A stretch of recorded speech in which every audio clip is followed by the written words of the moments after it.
오늘은 성경으로 돌아가자라는 제목으로 하나님 말씀 함께 나누고자 합니다.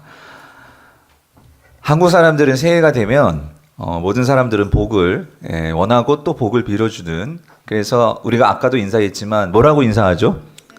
새해 복 많이 받으세요라고 인사를 합니다. 자, 근데 여러분, 우리가 복 많이 받으세요라고 했는데 여러분 어떤 복을 받으라는 걸까요? 주의 복.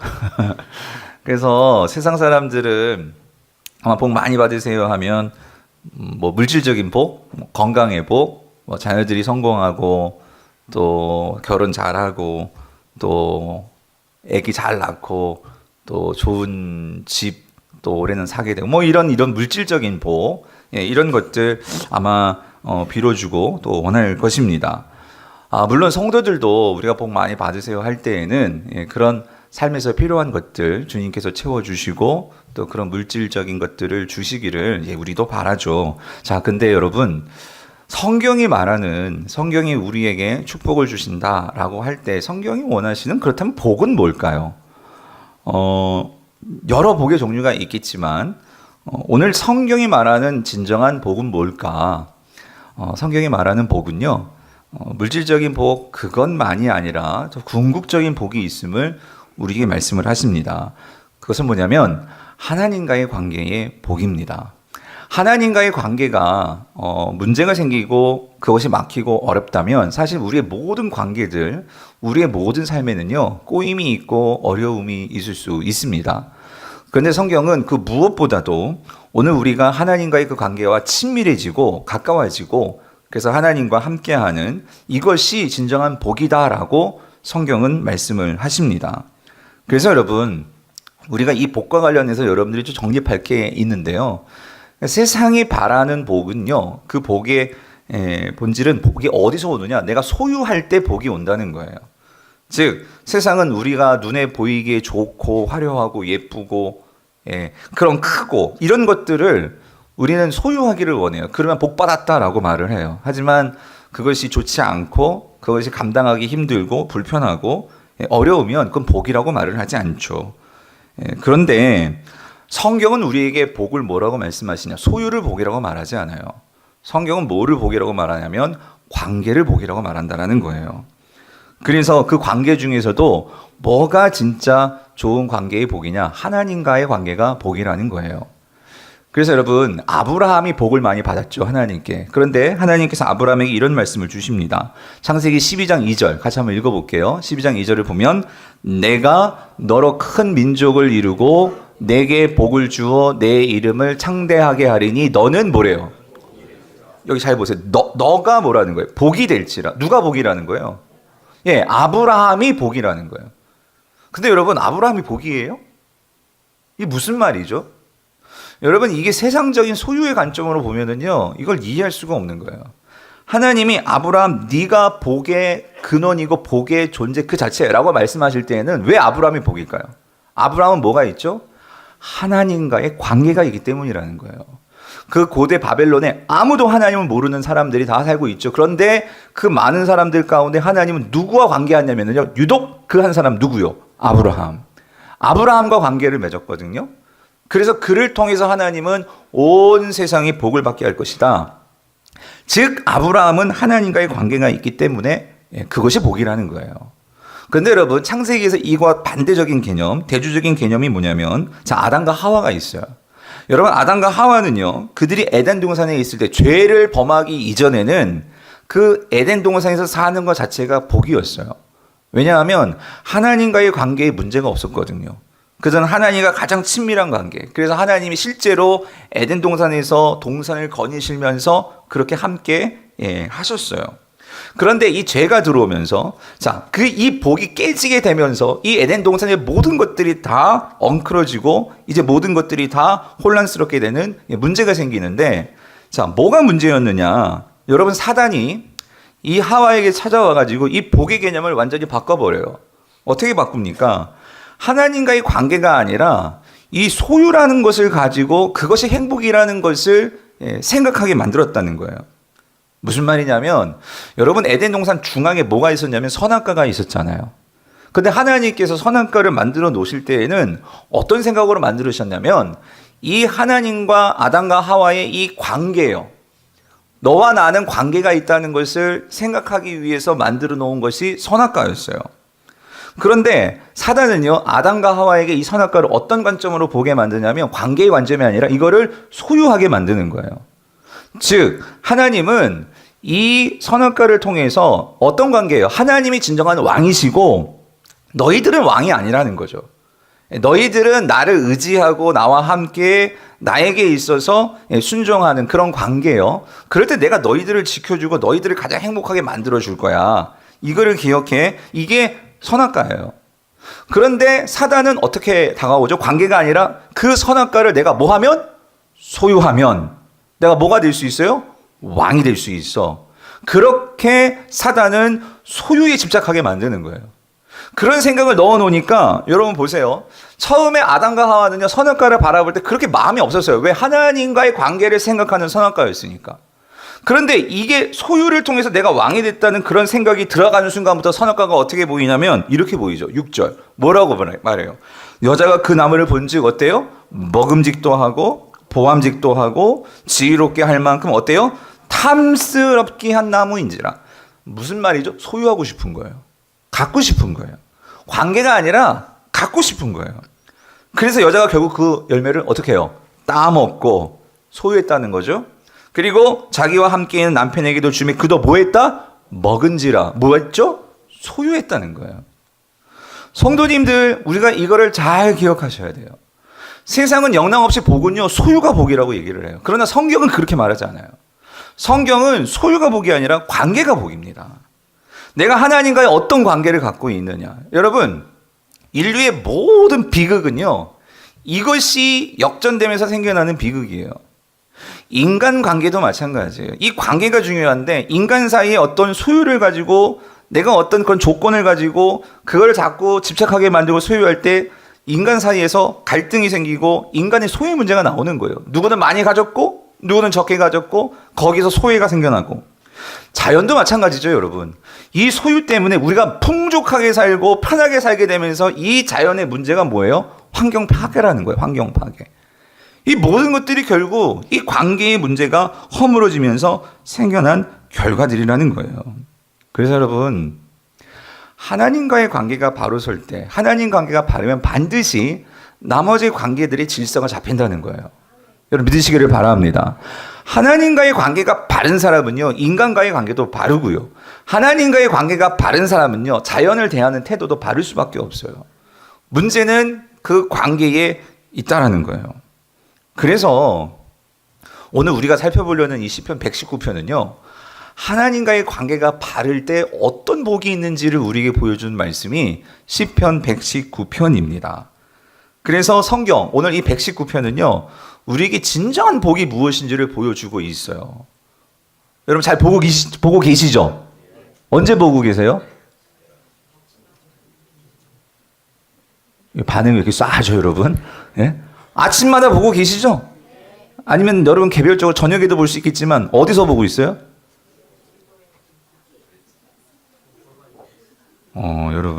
여러분 큐티하고 있잖아요. 아니에요? 갑자기 막 긴장이 되고 있어요, 제가. 여러분 매일 성경 지금 본문이 어디예요? 뒷동네는 전혀 딴 세상에서 오신 것 같은데. 시편 119편이에요, 여러분. 그죠? 예, 말씀 묵상하시기를 바래요, 여러분. 예. 여러분 시편 119편이 지금 우리의 본문인데 여러분 우리가 아침마다 지금 보고 있잖아요. 그래서 여러분 이 새해에 진짜 복 받기를 원하십니까? 그러면 지금 이 119편 묵상을요 잘 해보시기를 바래요. 그래서 뭐가 진짜 복인지를 우리가 깨닫기를 원하는데 오늘 그 첫 부분을 우리가 좀 더 주일 예배 시간 동안 같이 좀 나누려고 해요. 자, 여러분, 자 진정 복 있는 사람이 뭐냐? 시편 119편은요 처음부터 그거를 딱 선포하면서 우리에게 말씀해 주세요. 여러분 1절 같이 읽어볼게요. 시작. 행위가 온전하여 여호와의 율법을 따라 행하는 자들은 뭐예요? 복이 있으며예요. 복이 있으며. 자, 여러분 누가 복이 있느냐? 행위가 온전한 자. 행위가 온전한 자가 결국 뭐하다? 복이 있다예요. 1절은. 자, 그럼 질문. 행위가 온전하다는 게 뭘까요? 어렵게 생각하지 마시고 여러분, 행위가 온전하다는 것은 결국 이건 뭘 말하는 거냐면 하나님과의 관계가 좋다라는 거예요. 예. 하나님과 관계가 좋은 사람은 행위가 좋을 수밖에 없어요. 예. 하나님이 원하시는 삶을 살게 되니까. 그렇죠? 그러면 이렇게 되는 거죠. 그러면 어떻게 해야지 행위가 올바를 수 있느냐? 하나님과의 관계가 좋아질 수 있느냐? 시편은 이렇게 얘기하는 거예요. 여호와의 율법을 따라 뭐 하는 자? 행하는 자. 행하는 자. 그러니까 정리하면 이거예요. 여호와의 율법을 행하는 자들은 행위가 온전하여져서 하나님과의 바른 관계를 맺고 있으므로 그는 복 있는 자다. 예, 1절은 그거를 얘기를 하는 거예요. 근데 2절도 다시 이걸 반복해서 말씀하세요. 우리 2절 읽어볼게요. 2절 시작. 여호와의 증거들을 지키고 전심으로 여호와를 구하는 자는 복이 있도다예요. 자, 누가 복이 있느냐? 누가 복이 있대요? 전심으로 여호와를 뭐 하는 자? 구하는 자예요. 그럼 질문. 여러분, 여호와를 구한다는 게 뭐겠어요? 이게 하나님과의 관계가 좋다 나쁘다? 좋다는 거죠. 하나님과의 관계가 좋으니까 더 주님을 알고 싶고 만나고 싶고, 그렇죠? 함께하고 싶고, 이게 되는 거예요. 네. 그래서 자, 여러분 다시 전심으로 그럼 여호와를 구한다는 것은 도대체 뭘까? 구체적인 행위로 생각해 본다면 시편 기자는 이렇게 얘기해요. 여호와의 증거들을 뭐 하는 거? 지키는 거. 그게 여호와를 구하는 거라는 거예요. 여호와를 구한다고 할 때 여러분 그렇죠? 여호와를 찾는다는 의미이기도 해요. 그럼 우리가 어떻게 여호와를 찾을 수가 있냐고요? 여호와의 증거들, 말씀들을 모함으로 지킴으로. 그게 복이 있다라고 오늘 성경은 말씀을 하시는 거예요. 그래서 여러분, 자, 1절, 2절 이렇게 정리할 수 있어요. 자, 성경이 말씀하는 복을 받을 수 있는 사람은 누구냐? 여러분, 누구일까요? 그것은 여호와의 말씀을 따라 그 말씀을 행하고 지키는 자들, 이 사람들이 복 있는 자들이라는 거예요. 왜냐하면 이것이 하나님과의 관계의 지름길이요, 이것이 복이기 때문에. 자, 그래서 여러분, 그러면 자, 어떻게 그러면 우리가 이런 하나님과의 관계가 좋고 하나님 안에서 이 복을 누리는 복은 도대체 어떤 것일까? 좀 더 구체적으로 어떤 복이 우리에게 주어지는 것일까? 하나님과의 관계가 좋다면 시편 기자는 6절부터 그거를 우리에게 말을 해줘요. 자, 첫 번째는요, 이거예요. 내가 여호와의 말씀을 행할 때 우리에게 주어지는 유익, 복은 뭐냐? 그것은요, 수치를 당하지 않는다는 거예요. 자, 뭘 안 당한다고요? 수치를 당하지 않는다. 자, 6절을 보세요. 같이 읽어볼게요. 시작. 내가 주의 모든 계명에 주의할 때에는 부끄럽지 아니하리이다예요. 자, 여러분 이게 무슨 말이냐면, 여러분 우리가 세상을 보면 잘 알아요. 우리가 이 세상을 살아가면서 정말 때로는요, 그러니까 많은 사람들 그렇게 높은 자리에 올랐는데도, 그렇게 힘을 가졌는데도, 근데 한순간에 수치를 당하는 사람들 많이 봅니다. 여러분 보시죠? 예. 하나님이 정말로 큰 힘을 주셨고 하나님이 그런 좋은 지위를 주셨는데도 그거를 내가 잘 관리하지 못할 때 그 사람은요, 세상에서요, 미끄러지고 꼬꾸라지고 떨어지고 추락해서 수치를 당할 수 있어요. 부끄러움을 당할 수 있다는 거죠. 그런데 말씀이 나를 인도해주고 나를 지도해주고 하는 사람들은, 즉 말씀이 내 발의 등이요 내 길에 빛이 될 때 그 사람은요, 내가 어디로 가야 할지 어떻게 해야 될지 알기 때문에 발을 헛디디지 않고 잘못된 그 음탕한 그 잘못된 그런 사망의 그 길로 가지 않고, 우리는 그래서 뭐예요? 부끄럽지 않을 수 있다라는 거예요. 자, 근데 여러분 이것이 사람과의 관계에서도 그렇지만 사실 시편이, 오늘 이 시편 기자가 말하는 이 부끄럽지 않는다는 건요, 한참 더 들어가요. 이거는 실질적으로 어디서 부끄럽지 않다라는 얘기냐면요, 그 마지막 날 우리가 하나님 앞에 서게 되는데 그 하나님 앞에서 부끄럽지 않게 된다라는 거예요. 무슨 말이냐면, 오늘 저와 여러분들, 이 시인도 하나님의 은혜로 하나님 백성이 되었고 하나님의 자녀가 되었어요. 그러면 우리가 이 땅을 살아가는데 우리가 그 이름만 약속의 백성이요 언약의 백성이요 하나님의 자녀요 하나님의 구원받은 자들임을 많이 아니고, 이름만이 아니고, 거룩한 성도가 이름뿐인 성도가 아니고, 그렇다면 우리가 정말로 그런 성도답게 이 땅에서 하나님의 말씀을 따라 인도함을 따라 우리가 그렇게 살았을 때에, 우리가 하나님 앞에 서는 날, 우리가 하나님 앞에서 우리는 모두 다 죄인이고 부족하지만 그럼에도 불구하고 그 하나님 앞에 섰을 때 적어도 말씀을 따라 그 말씀에 주의한 자들은 하나님 앞에 서는 날 우리가 그래도 하나님께 부끄러워하지 아니하고 설 수 있는 이 은혜가 있다라는 거죠. 이 은혜요. 그래서 시인은 오매불망 하나님을 간절히 바라기 때문에 하나님 앞에 서는 날을 바라는데 이거예요. 내가 정말 하나님께 부끄럽지 않게 하나님께 서기를 원합니다. 여러분, 바라기는 우리 모두가요. 저를 비롯해서 이 한 해 동안 정말로 사람 앞에서 그렇지만 하나님 앞에서 부끄럽지 않은 우리가 이 한 해를 살 수 있게 되기를 간절히 바랍니다. 시인은 지금 그거를 얘기하는 거예요. 부끄럽지 아니하리이다. 그래서 말씀을 따라 사는 사람은요, 부끄럽지 않게 수치를 당하지 않는다는 거죠. 자, 두 번째는요, 이거예요. 어떤 복을 받는, 어떤 유익이 있느냐. 우리가 말씀을 따라 살면은요, 우리가 이 땅에서 당하는 여러 삶의 문제에서 정직한 마음으로 판단할 수 있다는 거예요. 자, 어떤 마음이요? 정직한 마음. 자, 7절을 보세요. 7절 같이 읽어볼게요. 시작. 내가 주의 의로운 판단을 배울 때에는 정직한 마음으로 주께 감사하리이다요. 이게 무슨 말이냐면, 여러분, 오늘 우리가 이번 이제 2019년도를 살아가면서 많은 일들을 여러분이 또 결정을 해야 될 거예요. 그렇죠? 판단을 해야 된다고. 근데 제일 힘든 건 이거예요. 우리가 뭘 결정해야 될까? 어떤 일을 할 때 이걸 해야 될까? 저걸 해야 될까? 참 많은 결정들을 내려야 돼요. 자, 그런데 여러분, 어떨 때 이 결정이 정말 쉬울까요? 여러분, 결정함에 있어서 왜 우리가 결정이 어려운 이유가 뭐죠? 기준이 없으면 우리가 결정하기 힘든 거예요. 예. 분명한 기준이 있고 분명한 판단이에요. 판단을 내릴 수 있는 기준이 있으면 우리는 그 결정이 그렇게 어렵지 않아요. 여기서 말하는 의로운 판단, 이게 뭐냐면요, 이게 말씀인데 그 말씀이 있을 때, 그 기준이 있을 때 우리는요, 좌로나 우로나 치우치지 않고 사람 눈치 보지 않고 우리는 정직하게 뭐 할 수 있어요? 판단할 수 있어요. 결정 내릴 수 있다는 거예요.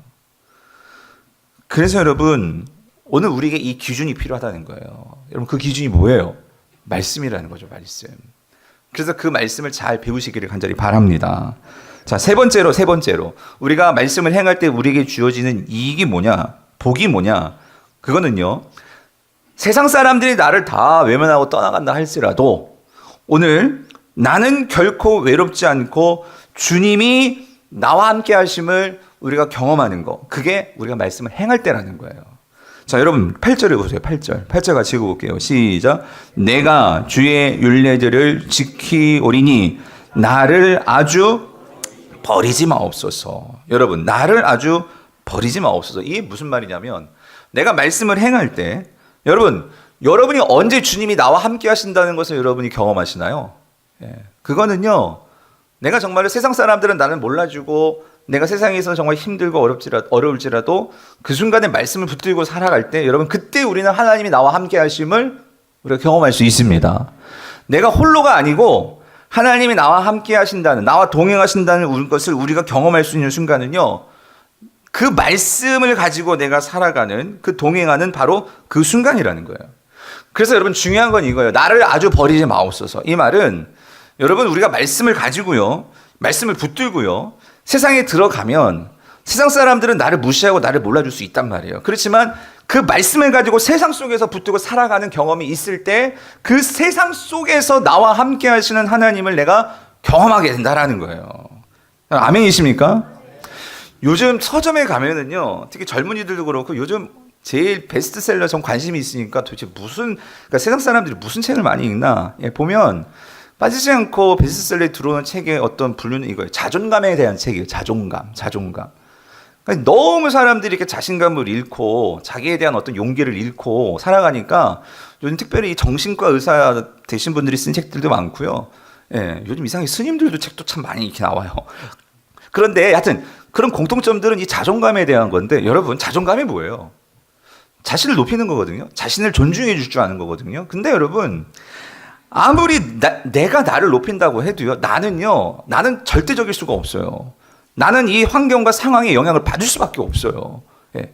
그런데 그럼 어떻게 해야 자존감이 높아지느냐? 여러분, 자존감은요, 우리는 한 가지예요. 하나님이 나를 인정해 주실 때 우리는 그 누가 뭐라 해도 우리는 흔들리지 않는 자존감을 가질 수 있다는 거예요. 여러분, 아멘이십니까?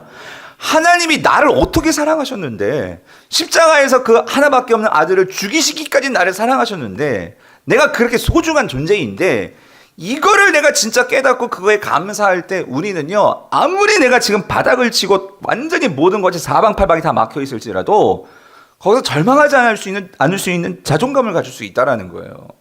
그게 뭐냐면 나를 아주 버리지 마옵소서. 하나님마저 나를 버린다면 여러분 우리는 그게 지옥이에요. 그게 지옥. 근데 이 시인은 뭐라고요? 말씀을 지킬 때마다 하나님이 나와 함께 하심을, 나를 버리지 않고 계심을 경험한다라는 거예요. 이게 복이라는 거죠. 이게 복이라는 거죠. 그래서 하나님이 나와 함께 하심을 경험하고, 그래서 내가 정말로 정직하게 모든 것을 판단할 수 있고, 그래서 내가 정말로 부끄럽지 않게 사는 삶, 올 한 해가 정말로 이런 삶들이 될 수 있기를 간절히 바랍니다. 이게 복이죠. 이게 복. 자, 그러면 한 차원 더 들어가서, 그럼 이게 복인 걸 알았어요. 그럼 이 복을 어떻게 누리냐고요. 어떻게 갖게 되냐고요. 자, 시인은 그것도 말을 해줘요. 여러분 오늘 요 세 가지 동사를 꼭 기억하시길 바래요. 우리가 어떻게 하면 이런 복을 누릴 수 있게 될까? 그거는요, 이거예요. 여기 이 동사들, 주의할 때, 배울 때, 지킬 때예요. 뭐라고요? 주의할 때, 배울 때, 지킬 때. 근데 뭐를 여기 모든 계명이라고 했죠. 계명, 판단, 율례, 이건 다 말씀에 대한 변형이에요. 똑같은 말이에요. 말씀을 주의할 때, 말씀을 배울 때, 그리고 그 말씀을 뭐 할 때? 지킬 때. 그게 우리가 하나님이 주시는 복을 누리는 방법이라는 거예요. 자, 그래서 하나하나 조금 더 구체적으로 보면은요. 자, 여기 6절, 여기 주의하다 그랬어요. 이 주의하다라는 히브리어는 나바트인데요. 이 나바트라는 말은 뭐냐면요. 이거예요. 관심을 두는 거예요. 관심을. 뭐에? 말씀에. 말씀에 관심을 두는 게 주의하다예요. 주의하다. 여러분, 결국 우리 인생은요, 관심이 있어야지만 봅니다. 관심 없으면 안 봐요. 맞죠? 여러분, 올 한 해 우리가 이 세상을 살아가실 건데, 여러분 한번 잘 생각해 보세요. 어차피 여러분에게 지금 뭐에 그렇게 관심이 있으십니까? 그러니까 여러분, 우리 이건 나이 불문하고요. 내가 관심이 있으면 우리는 거기에 대해서 막 찾습니다. 그 물건 같은 더 싼 걸 찾든지 아니면 더 좋은 색깔을 찾든지 하면 찾을 거예요, 막. 그런데 오늘 이 시인은 뭐라고 말하냐면 나는 주의 말씀에 뭐가 있다? 관심이 있다는 거예요, 관심이. 여러분, 주의 말씀에 관심이 있으십니까? 아멘은 하셨는데, 여러분. 근데 여러분, 이 관심이 있다는 건 뭐냐면, 자, 11절을 보세요. 11절은 관심이 있다는 것을 이렇게 표현해요. 11절. 내가 주께 범죄하지 아니하려 주의 말씀을 어떻게 해요? 내 마음에 두었나이다요. 그러니까 지금 내 마음에 항상 머물러 있는 거, 그게 뭐예요? 관심이죠. 관심이에요. 그 관심이 뭐냐는 거예요. 근데 오늘 이 시인의 관심은 뭐다? 말씀이라는 거예요, 말씀. 그러니까 그게 관심이 있으니까 거기 뭐 하게 돼요? 주목하게 되는 거고, 오매불만 그거를 생각하면서 살게 되는 거예요. 아마 여러분 지금도, 의빈아, 지금 관심이 어딘지 모르겠는데, 내일 군대 가는 생각이 가득 차 있을지도 모르겠어요. 근데 여러분 만약에 지금 이 예배를 마치고 여러분이 그토록 바라는 일주일짜리 막 신혼여행을 간다? 아니면은 해외 유럽 여행을 간다? 만약에 예배 마치고 거기 간다고 생각해 보세요. 자칫 잘못하면 이 예배를 드리지만 나의 관심은 보통 어디가 있어? 유럽에 가서 뭘 먹고 뭘 보고, 여러분 그럴 수 있어요. 우리의 관심이 어디 있느냐에 따라서 우리의 모든 생각과 장소 불문하고 온통 나는 그것을 어떻게 해요? 그것에 빠질 수가 있단 말이죠. 근데 이 시인은 그러니까 온통 마음이 하나님의 말씀에 있으니까 그 말씀을 가지고 삶이 그렇게 돌아가는 거예요. 그래서 여러분 보세요. 14절에는 이 정도였어요. 14절 같이 읽어볼게요. 시작. 내가 모든 재물을 즐거움 같이 주의 증거들의 도를 뭐예요? 즐거워하였나이다. 여러분 이 중에 돈 싫은 사람 있어요? 거의 없을 거죠. 모든 사람들이 돈 좋아하잖아요. 그러니까 돈이 필요하고 돈이 좋잖아요. 있으면 편하니까. 근데 여러분 중요한 건 이거예요. 이 사람도 알아. 이 시인도 재물을 즐거움 같이. 근데 이 시인은 그런데 그거를 뭐라고 얘기하냐면, 근데 자기는 또 하나의 그것보다 더 큰 즐거움을 찾았는데 뭐요? 주의 증거들의 도를 어떻게 해요? 즐거워하였나이다. 말씀이 즐거운 거예요. 말씀이. 말씀. 여러분 말씀이 즐거우세요? 돈이 즐거우세요? 예? 말씀이 즐겁다. 근데 여러분 이 시인이요. 여러분 성경을 읽으면 돈이 나올까요? 안 나와요? 나와요? 여러분 성경이 돈 버는 법을 그러니까 돈 버는 뭐 아이템과 이런 걸 가르쳐 주지는 않아요. 예. 성경이 돈 버는 방법을 가르쳐 주는 건 아니에요.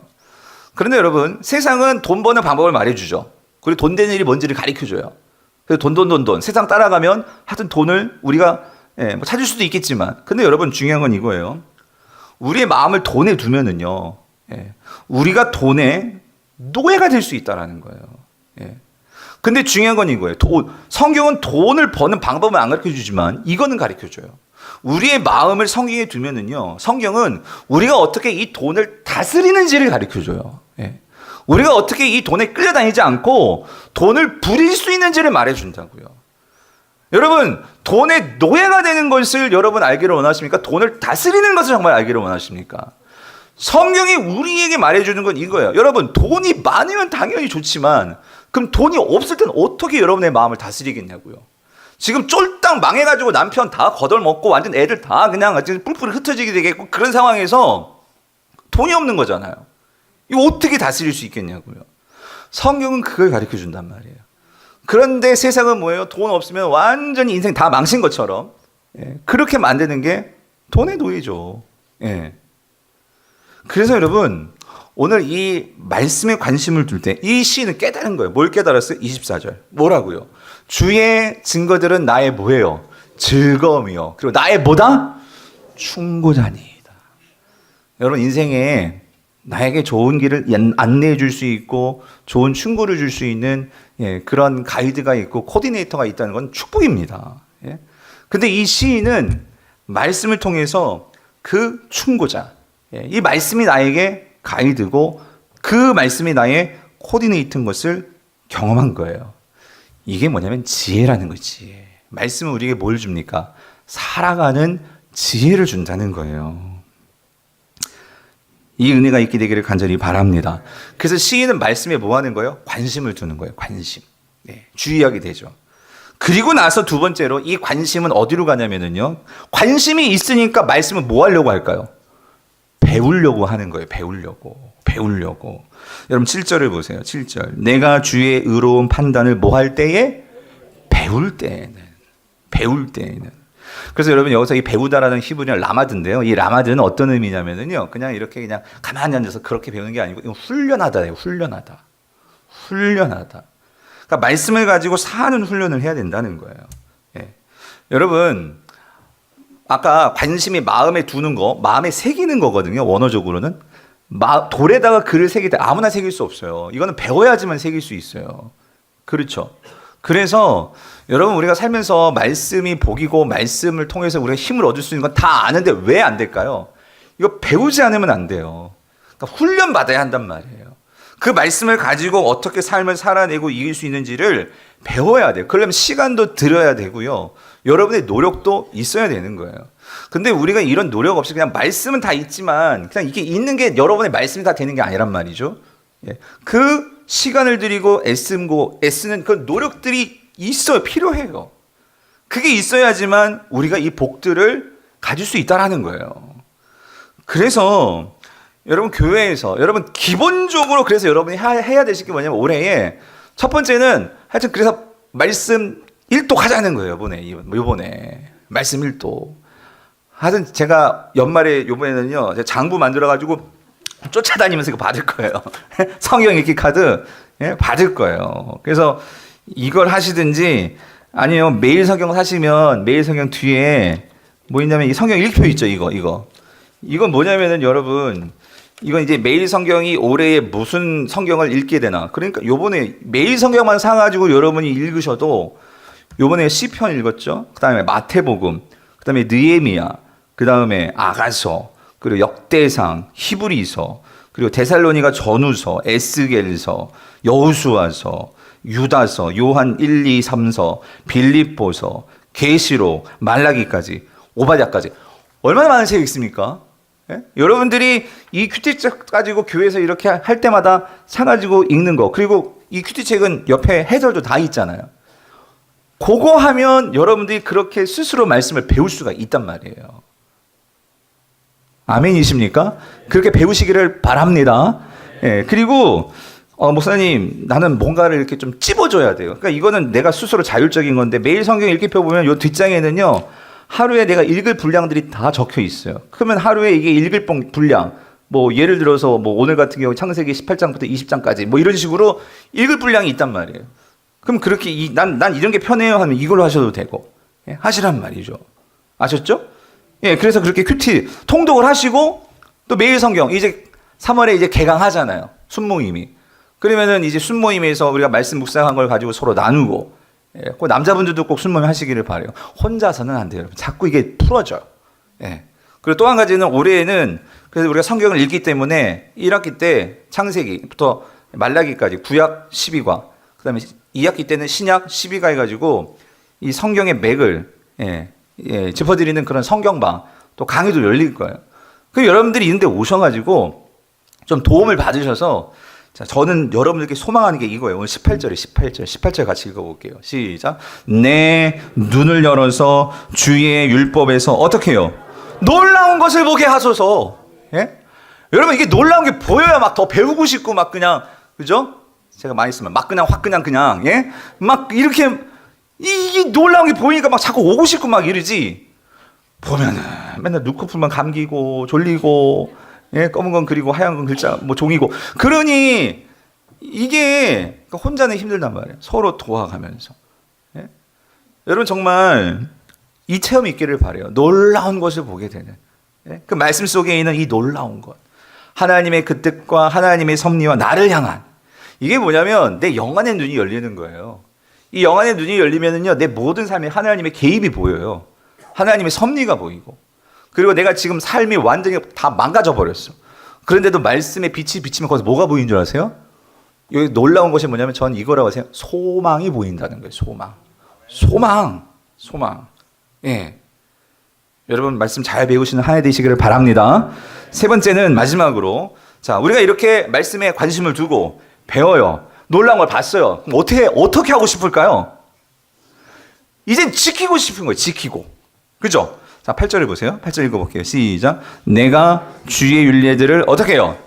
지키오리니에요. 자, 근데 여러분 여기서요, 이 지키다는 동사가 샤마르인데, 이 샤마르는요, 준수하다, 준행하다 이런 뜻이 있어요. 근데 우리가요, 준수하다, 준행하다 할 때는 뭘 준수하죠? 법을 준수합니다. 그렇죠? 어떤 법칙을 우리가 준행하는 거예요.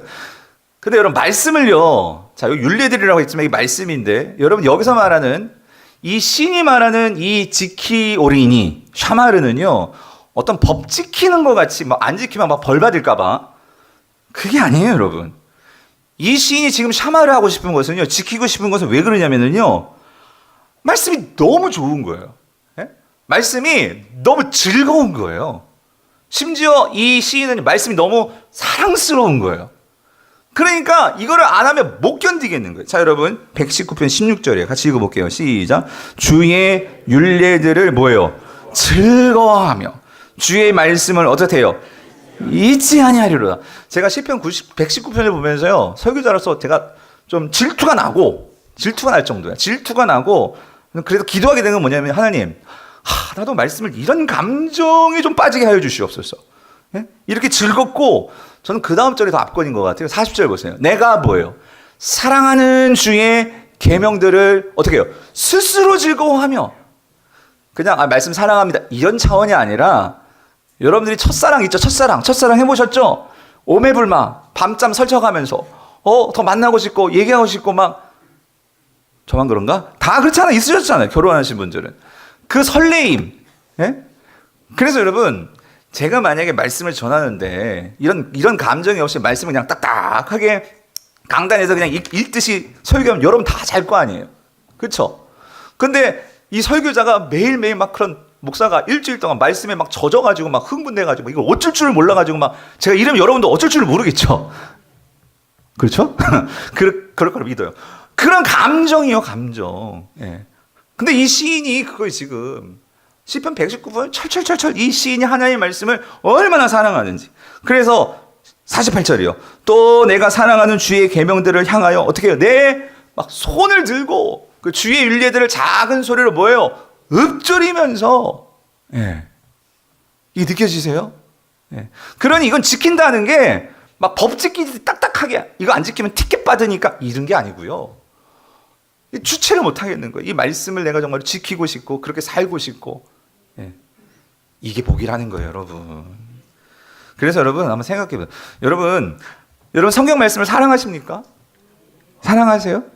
여러분 성경 읽을 때 정말 말씀을 막 사랑해서 읽으세요? 아니면 또 담임 목사님 막 의무감으로 막 이걸 읽으랬으니까 막 그냥 그렇게 읽지 않으시기를 바라요.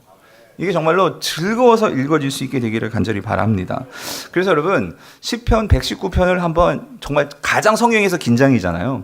이걸 한번 보시면서 이 시인이 도대체 어떻길래 이렇게 말씀을 사랑하는 걸까? 사실 시편 119편의 시인의 상황은 지금 고난당하는 상황이에요. 그래서 여러분 잘 아는 유명한 말씀 있잖아요. 고난당하는 것이 내게 유익이다. 그렇죠? 그래서 내가 고난당함을 통해서 나의 주의 율례를 배웠습니다. 이런 말씀이 지금 시편 119편에 나오는 거예요. 그러니까 사람들이 막 나를 비방하고 조롱하고 지금 막 그러고 있어요. 그런 상황에서 내가 의지할 거는 말씀밖에 없고 내 친구는 말씀밖에 없고.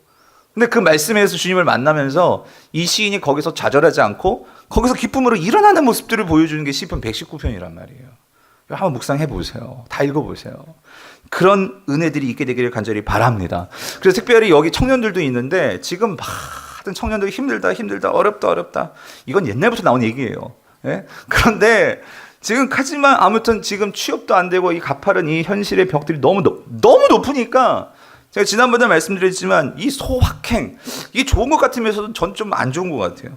그러니까 소확행이 뭐예요? 작지만 확실한 행복을 추구하면서 살겠다는 거예요. 요즘 젊은이들이 작아도 그 작은 뭔지 알아요? 뭐 이런 프라모델 이런 거 만드는 거 있잖아요. 동자몽 막 이런 거 만들어가지고 그냥 인생을 돈 벌면 다 고고 산데 다 모으고 그냥 맛있는 거 먹는 게 그냥 낙이야. 그냥 여기저기 여행 다니면서 그냥 그게 인생의 가장 확실한 행복할 수 있죠. 근데 여러분 성경은 여러분의 인생을 우리 인생을 그렇게 작게 말하지 않아요.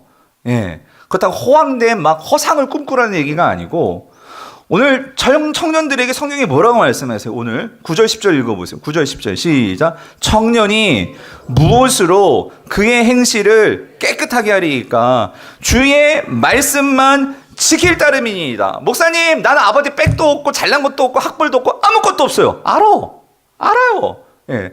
그러니까 그래가지고 내가 뭐가 잘 됐겠어요? 그렇게 생각하는 사람 당연히 안 될 거예요. 그런데 여러분 내가 세상 친구들하고 젊은 친구들 뿐만 아니라 우리 여기 청년은요 저는 그렇게 이해를 해요. 묵상을 해요. 나이만 청년이 아니라 여러분 우리 정신이요 항상 깨어있으면 청년이 될 수 있는 줄 믿습니다. 이 생각이 갇혀있는 게 여러분 어르신의 노년이 아니고 생각이 갇혀있는 그런 노년들이 있단 말이에요. 생각의 노년들. 청년은요 나이가 많건 적건 상관없어. 지금 여기서 말하는 건 뭐냐면은 우리가요 세상 사람들과 다른 경쟁력을 가질 수가 있다는 거예요. 근데 그 경쟁력이 뭐냐면은요 세상 사람들은 절대를 가질 수 없는 경쟁력. 그게 뭡니까? 그 주님의 말씀을 붙들고 지키면서 내가 어떻게 거룩에 대한 이 경쟁력이에요. 거룩에 대한 경쟁력. 우리 청년들에게 정말 도전하고 싶은 게 그거예요. 세상 친구들은 여러분 이 거룩은요 학벌로 이거를 무너뜨릴 수 있는 게 아니고요 학벌로 경쟁이 되는 게 아니에요. 내가 정말로 세상에서 이 하나님 말하잖아요. 주의 말씀만 지킬 따름이니이다. 세상에 말하는 그것에 꾹꾹꾹꾹 넙죽넙죽 끌려가는 인생들이 아니고 어떻게든지 내가 이 하나님 말씀을 따른 그 어떤 누구보다도 내가 이 말씀에 순종하는 삶을 한번 살아보겠습니다. 이런 결단. 그게 있을 때 경쟁력이 된단 말이에요. 경쟁력. 그래서 이 시인은 내가 전심으로 주를 어떻게 했다고요? 찾았사오니. 예. 주의 계명에서 어떻게 해요? 떠나지 말게 하소서. 이 간절함.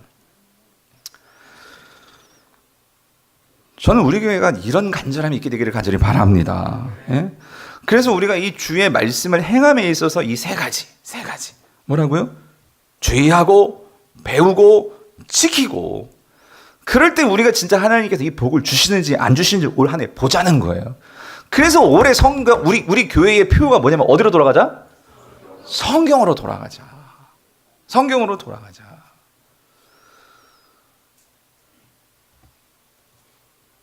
그래서 여러분, 제가 한 가지 이제 말씀드리고 마치겠는데, 여러분, 우리 한국교회는요, 이 한국교회 초대교회 역사는요, 말씀으로 세워진 역사입니다. 여러분 그거 아세요?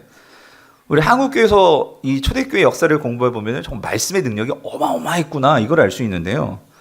여러분, 이 기독교는요, 특별히 1866년에 이 토마스 선교사가 젊은 26살 영국 선교사, 그 선교사가 이제 중국에서 한국어로 성경을 다 번역해가지고 그걸 싸질머지고 한국으로 온 거예요. 그래서 이 제너럴 셔먼이라는, 여러분 국사시험에 다 나오죠? 제너럴 셔먼이라는 이 상선을 타고 대동강에 들어왔어요. 대동강에 들어왔는데 이게 광군에게 발각이 돼가지고 제대로, 그러니까 이 토마스 선교사는 제대로 조던 땅을 밟아보지도 못했어요. 그냥 대동강에서 결국 이게 발각이 돼가지고 거기서 목배임을 당해서 죽은 거예요. 26살에. 예.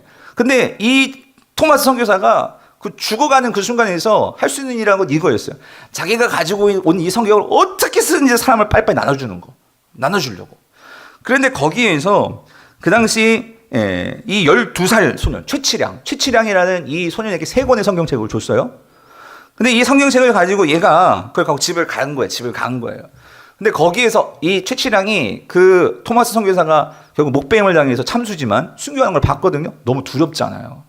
근데 그러니까 죄인이잖아. 뭔지 모르니까 죄를 범했으니까 죽는가 생각하고, 이 어린 최치량이 3권을 집에 갖고는 있었는데 이걸 어찌할지는 몰라가지고 그거를 그 당시 이 관어라고 해야 되나? 하여튼 거기 관군 중에 박영식이라는 이 군장에 그 책을 갖다 준 거예요. 신고를 한 거지. 내가 사실 이 불온 문서인지 뭔지 모르겠는데 그때 그 선교사가 준 책을 가지고 있었습니다.